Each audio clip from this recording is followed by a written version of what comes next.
शक की बीमारी एक ऐसी बीमारी है कि अगर कोई इसके जाल में एक बार फंस जाए तो फिर इससे बाहर निकलना बहुत ही मुश्किल है।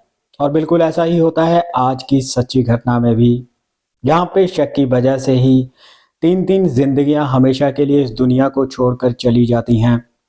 आदाब, नमस्कार, सत श्री अकाल। दोस्तों, बहुत बहुत स्वागत है आपका CHD क्राइम सफ़र के एक नए एपिसोड में। मैं उम्मीद करता हूं आप सब ठीक ठाक होंगे। दोस्तों, आज की जो सच्ची घटना, जो कहानी मैं आपको सुनाने जा रहा हूं, वो पंजाब प्रदेश से है। पंजाब प्रदेश में ही एक शहर पड़ता है जालंधर, और इसी जालंधर के अंदर एक थाना पड़ता है लांबड़ा थाना, और इसी लांबड़ा थाना के अंतर्गत एक इलाका पड़ता है टावर इनक्लेव कॉलोनी। और इसी टावर इनक्लेव कॉलोनी का रहने वाला जगबीर सिंह, पत्नी का नाम अमृतपाल कौर। जगबीर सिंह के टोटल 2 बेटे हैं, जिनमें बड़े बेटे का नाम गगनदीप और छोटे बेटे का नाम हरप्रीत सिंह है। हरप्रीत सिंह जिसकी उम्र है लगभग 30 साल। हरप्रीत की पत्नी का नाम है मोनिका। हालांकि घर का बड़ा बेटा गगनदीप है, लेकिन उसकी शादी नहीं हुई है क्योंकि उसकी मानसिक हालत ठीक नहीं है। जगबीर सिंह के घर की माली हालत भी काफी खराब है। जगबीर एक प्राइवेट कंपनी में सिक्योरिटी गार्ड की जॉब करके जैसे तैसे करके बड़ी मुश्किलों से अपने घर का गुजारा करता है। हरप्रीत की शादी के बाद उसके घर में 2 बच्चे भी पैदा होते हैं, लेकिन तब भी हरप्रीत के पास कोई स्थायी नौकरी नहीं है।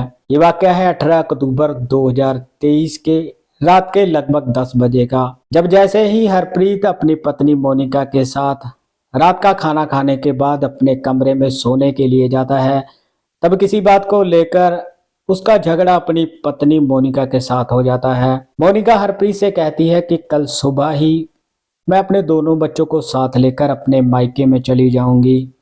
अब इस घर में एक पल भी रहना मेरे लिए मुश्किल है। इस पर हरप्रीत उसे कहता है कि जो भी कहना है वो साफ साफ बताओ। मोनिका उसे कहती है कि जब तुम घर में नहीं होते हो तब मुझे बहुत डर लगता है। हरप्रीत मोनिका के डर के पीछे की वजह पूछता है। तब मोनिका उसे कहती है कि तुम्हारे बड़े भाई की नीयत ठीक नहीं है। जब भी तुम घर में नहीं होते हो तब वो मुझे गलत निगाहों से देखता है और किसी न किसी बहाने से छूने की कोशिश भी करता है। इस पर हरप्रीत अपनी पत्नी मोनिका को कहता है कि ठीक है, कल सुबह ही मैं इसके बारे में अपने पिता से बात करूंगा। लेकिन मोनिका उसे कहती है कि रहने दो, तुम्हारे पिता भी कुछ कम नहीं हैं। वो भी जानबूझकर मुझे छूने की कोशिश करते हैं। जब भी मैं उन्हें चाय पानी देने के लिए जाती हूँ तो वो जानबूझकर मेरी उंगलियों को टच करते हैं। और हद तो तब हो गई जब एक दिन मैं किचन में खाना बना रही थी और तुम्हारे पिताजी ने मुझे पीछे से आकर पकड़ लिया और मेरे पेट को सहलाने लग गए। मोनिका की बातें सुनकर हरप्रीत को अपने कानों पर बिल्कुल भी यकीन नहीं हो रहा था। इसके बाद दोनों सो जाते हैं, मगर जैसे ही अगली सुबह होती है तब हरप्रीत देखता है कि उसकी पत्नी मोनिका अपने दोनों बच्चों को साथ लेकर अपने मायके में जा चुकी है। इसी बात को लेकर सुबह सुबह ही हरप्रीत का मूड खराब हो जाता है और वो अपने घर से बाहर निकल जाता है। जब हरप्रीत दोपहर के समय अपने घर में वापस लौटता है तब हरप्रीत पूरी तरह से नशे की हालत में था। हरप्रीत अपने पिता जगबीर के पास जाकर उसे कहता है कि प्रॉपर्टी मेरे नाम करवा दो।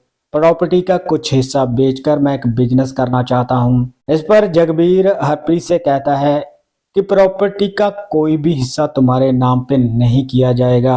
अब इन दोनों में झगड़ा तकरार चल ही रहा था, तभी हरप्रीत की माँ भी वहां पर आ जाती है। हरप्रीत अपनी माँ से भी कहता है कि प्रॉपर्टी मेरे नाम करवा दो, लेकिन हरप्रीत की माँ भी उसे वही जवाब देती है जो उसके पिता ने दिया था।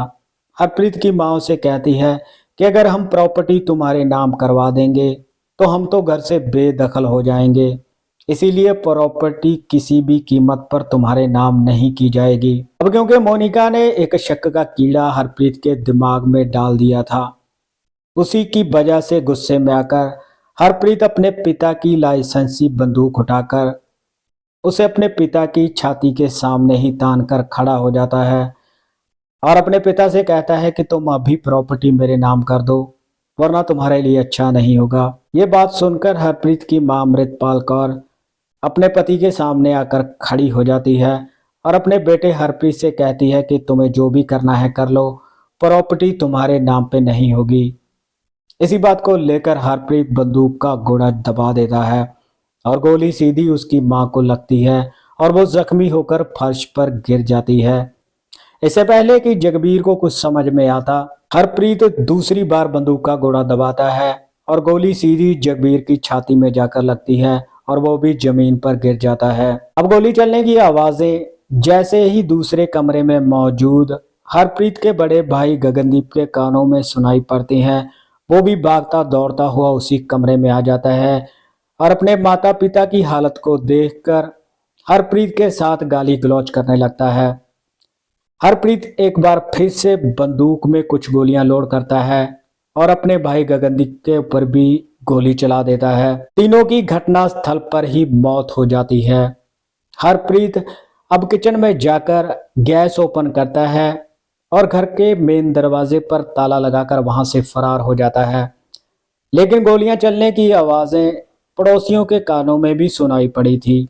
धीरे धीरे करके आस पड़ोस के लोग हरप्रीत के घर के बाहर इकट्ठा होना शुरू हो जाते हैं। वो देखते हैं कि घर के बाहर ताला लटका हुआ था और अंदर से गैस की स्मेल भी आ रही थी। पड़ोस के लोग इस बात की सूचना फौरन ही पुलिस को दे देते हैं। पुलिस भी घटना स्थल पर पहुंच जाती है। पुलिस देखती है कि घर के बाहर ताला लटका हुआ था।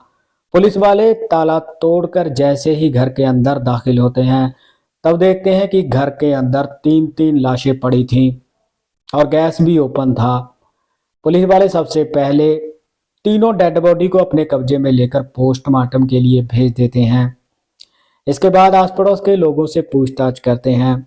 इस पर आस पड़ोस के लोग पुलिस से कहते हैं कि हरप्रीत ताला लगाकर यहाँ से फरार हो चुका है। जब पुलिस वाले हरप्रीत की पत्नी मोनिका के बारे में पूछते हैं, तब पड़ोस वाले कहते हैं कि वो तो आज सुबह ही अपने दोनों बच्चों के साथ अपने मायके में चली गई है। पुलिस वाले अब हरप्रीत की हर जगह पे तलाश करते हैं, लेकिन हरप्रीत कहीं पर भी नहीं मिलता। लेकिन जैसे ही रात के 11 बजते हैं, तब हरप्रीत खुद ही सरेंडर करने के लिए थाने की ओर चल पड़ता है।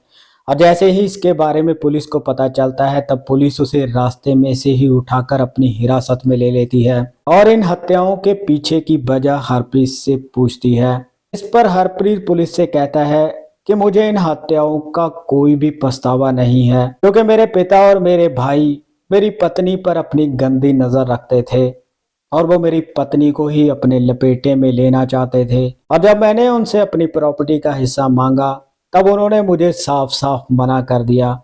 इसीलिए मैंने तीनों को ही मार दिया। पुलिस वाले हरप्रीत की तहरीर पर ही मुकदमा दर्ज करके उसे जेल में भेज देते हैं। इस घटना के बारे में आपकी क्या राय है? आप अपनी राय कमेंट सेक्शन में जरूर रखिएगा। इस घटनाक्रम को सुनाने का मकसद किसी को परेशान करना या दुखी करना नहीं था, बल्कि आप सबको जागरूक करना है। सो मिलते हैं किसी और क्राइम की कहानी में, किसी और सच्ची घटना में। तब तक आप अपना ख्याल रखिएगा, सतर्क रहिएगा। जय हिंद।